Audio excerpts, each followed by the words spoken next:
То ли в шутку, а скорее всего всерьез, Александр и Татьяна Пироговы называют свое хозяйство Ноевым ковчегом.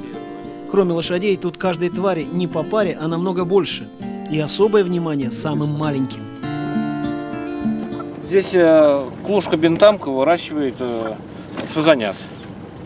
Сама их высидела, сама выращивает.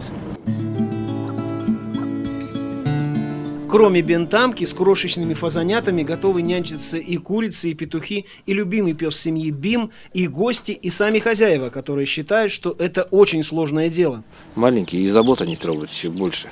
Когда с детства занимаешься птички, собачки и все прочее, то лось с оленями уже не страшно. У Александра Кулемина редкая для наших мест работа. Каждый день он, словно Дед Мороз, закидывает мешок за спину и отправляется только не из лесу, а в лес. И в мешке не подарки, а обыкновенный овес. С недавних пор Александр в серой лошади за главного оленевода. Это очень, так сказать, умное животное. Вполне. Ну как вот эти олени почти ручные. Например, зимой у них есть такая привычка.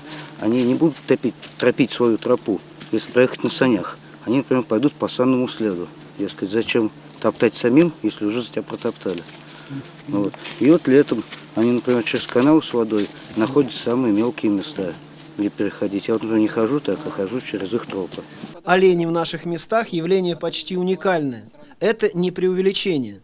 Около 100 лет назад здесь их было много. Отдельные особи изредка встречались и до войны, но после их следы можно было найти уже только в Красной книге. И вот посмотрите, это ли не чудо? Есть в хозяйстве Пироговых и пятнистые олени, но к ним запросто так не подойдешь, очень пугливые и осторожные животные. А вот северяне, которых привезли сюда из республики Коми, за Александром сами ходят буквально по пятам. У северных оленей есть рефлекс сопровождения. То есть человек, который с ним занимается, кормит и все, они его пытаются сопровождать постоянно.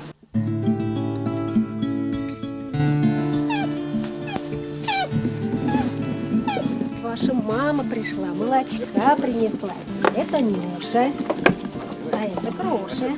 Кроша. А вот эти малыши у Пироговых появились случайно. Это грустная, можно сказать, трагическая история. Вот этот маленький лосенок, Кроша, привезена из Перми. Мамочка ее попала под железнодорожный состав.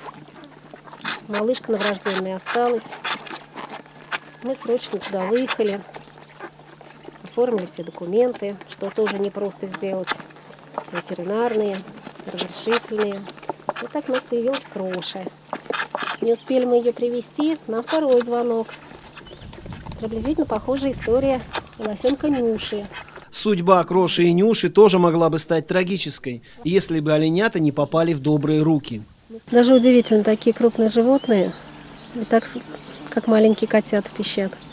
У нас же много животных, и рождаются и жеребята, и козлята, и телята. И такие нежные маленькие тонкие голоса. Удивительно.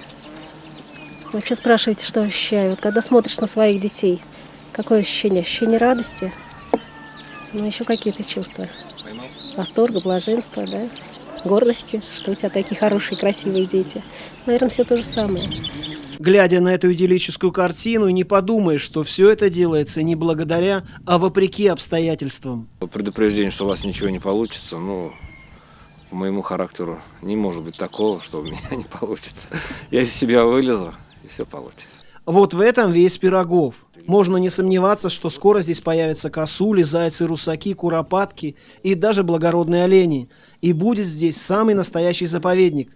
Это уже само по себе примечательно. Но еще более удивительно то, что рано или поздно почти весь Ноев ковчег и зверей, и птиц Пирогова отпустят на волю. Инстинкты же все равно возьмут свое. Задача знал место расположения, держался его. Держался там каких-то кормовых баз, допустим, даже пускай искусственная подкормка. Для туризма это нужно, необходимость. Людям видеть там животных у прикормочных площадок, это же большое дело. Не каждый сразу поймет, для чего Пироговы тратят свои деньги, и немалые, свои нервы, преодолевая разные бюрократические препоны. Не для прихоти же. Наверное, просто они другие люди и живут другими ценностями для будущего.